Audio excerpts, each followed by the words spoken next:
Which are the best abdominal hernia exercises to choose for your abdominal hernia recovery? And come to think of it, which abdominal exercises do you need to avoid to reduce your risk of abdominal hernia worsening? Hi, I'm Michelle, and today I'm guiding you through how to do abdominal exercises and the best exercises to choose to improve your abdominal hernia support. Then I'm going to guide you through some of the exercises that you really need to avoid to reduce your risk of abdominal hernia worsening. Now, the best exercises to choose are for the deep abdominal core muscles, and we're going to start those straight away, and I'm going to be taking you through these muscles. They wrap around through your trunk and they attach to your spine, just like a corset that you can see here. Now, to do these exercises, all you'll need is a cushion or a pillow to support your head while we're doing them in lying. You can do them either lying on the bed, or you can do them on the mat at home too. So let's get started now. Now, we're going to do these abdominal exercises in two different positions. The first position is lying on your side and the second position is upright. So we'll start with the lying down exercise, remembering that we're using the deep abdominal muscles, and you may not have used these in the past. So I'll just take my time and talk you through how to activate these muscles correctly so you can use them during the course of your day. So coming into side lying, and remembering if you're lying down with an abdominal hernia, lie down sideways, not backwards, because that uses your abs. So come into lying sideways. Now, in this position, pillow underneath the head so that the head is supported, knees are bent, and a slight inward curve in the lower back. You can't see that here with me, but that's the position we're starting with. Now, the muscles that we're after are these muscles down here. So this is where the corset is that wraps around through the spine, and this is that protective belly corset. When these muscles are active, it's just like wearing a belly band, which is why it's so beneficial with abdominal hernia. So the head comes down. Bring your top hand and place it just inside. There's a bone there, your pelvic bone. I like to put the heel of my hand on that bone there and then slide my hand down. Then let your belly relax forward. Take a deep breath in and out, and let your belly really relax. Let it bulge forward. Now, in that position, what we're going to do is, using the hand here, drawing in gently that lower part. So you're drawing it in, and this is a really gentle, subtle movement. It's not a great big hard in draw that like that, and your back curve stays the same throughout. So what you do with that hand is you move it in, and it just moves in just a fraction, and then you try to breathe as you hold that contraction. Can you breathe with it? And now see if you can relax and let go. Now, sometimes you might find the pelvic floor muscles, the muscles in and around your pelvic openings, might contract at the same time. That is absolutely fine. In fact, that's a great thing if that happens. So let's do that one more time. So with your normal breathing, so breathing's really important with this.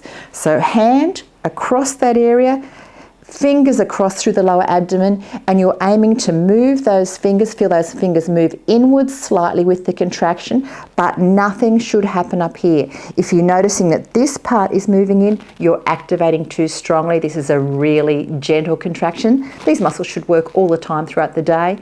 Unfortunately, we just sometimes forget to use them. If you've had surgery, if you're overweight, or if you've had a baby, these muscles stop working.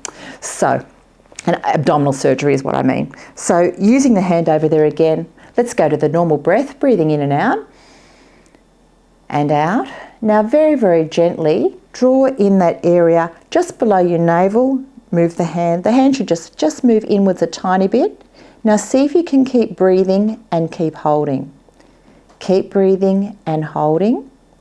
Keep breathing and holding those muscles on. And breathe and hold. And slowly, slowly relax.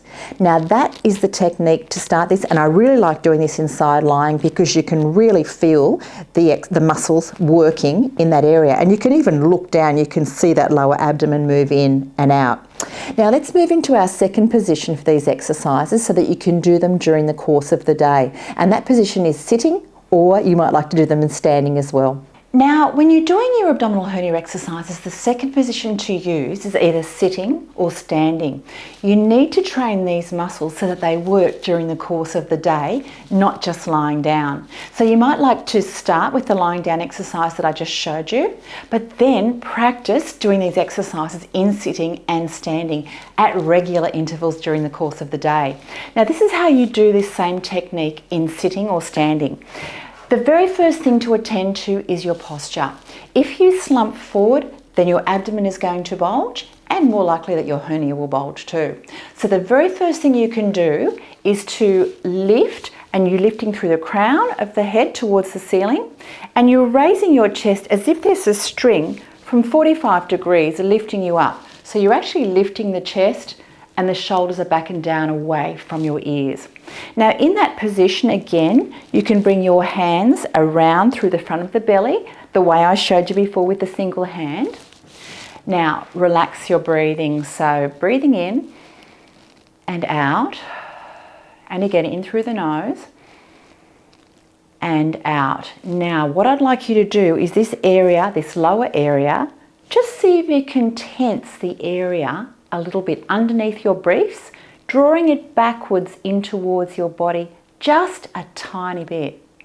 Now see if you can hold that, and hold and relax it down. Remembering the key things are, this is the area that we're contracting and you're not pulling up through here. Now let's do that one more time, but this time let's try to breathe throughout. When these muscles are really weak, and if you haven't used them before, you'll find that you want to hold your breath, and that's totally normal. You'll find that as you practice this, this will get much easier and you'll be able to breathe normally. So let's do this one more time. Hands up over the lower abdomen. Think about your posture, lengthen your spine nice and tall. Breathing in and breathing out, and now very gently draw in the lower abdomen if you can, and now try to just breathe normally.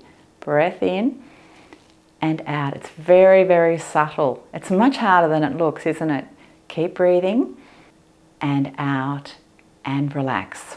So that is the exercise to practice during the course of the day whenever you can think of it. So it might be when you're standing waiting in a queue, it might be even when you're going for a walk as you start to improve. But that is the exercise, aiming for up to 10-second holds, and really ideally trying to do these exercises up to 10 times a day. But the more you can do, the better, providing that you're actually using the correct abdominal exercise technique. Now, which abdominal exercises do you really need to avoid to reduce your risk of abdominal hernia worsening? Well, surprisingly, these are some of the most common exercises. They're the exercises that exercise or train your upper abdominal muscles or your six-pack muscles that you can see here. Now, when these muscles contract, they increase the pressure within your belly. So they actually squeeze and they actually increase the pressure downwards and outwards. So these are exercises that really need to be avoided. Now, some of these exercises that you can see on screen here are exercises like your typical abdominal curl exercises, particularly your roller, ab roller. Those exercises are really intense on the abdominal core. And don't forget some of the other exercises like your Pilates reformer exercises that are intensely loaded, and even some of the yoga exercises that you might find like a V-sit that actually involve both the legs and the upper body raised off the ground at the same time. So really important to avoid these types of exercises to optimize your recovery, and choose the abdominal exercises that I've already shown you early in this video. So I really hope these exercises help you understand which are the best abdominal hernia exercises to choose for your overall support. Try and do these exercises regularly throughout the days I've mentioned. And if you found the information helpful, or you'd like me to actually make more videos along these lines, I'd welcome your comments and really appreciate a like below, because then YouTube will share the information with other people too that might benefit. Thanks so much for watching today. Look forward to seeing you in the next video. Goodbye for now.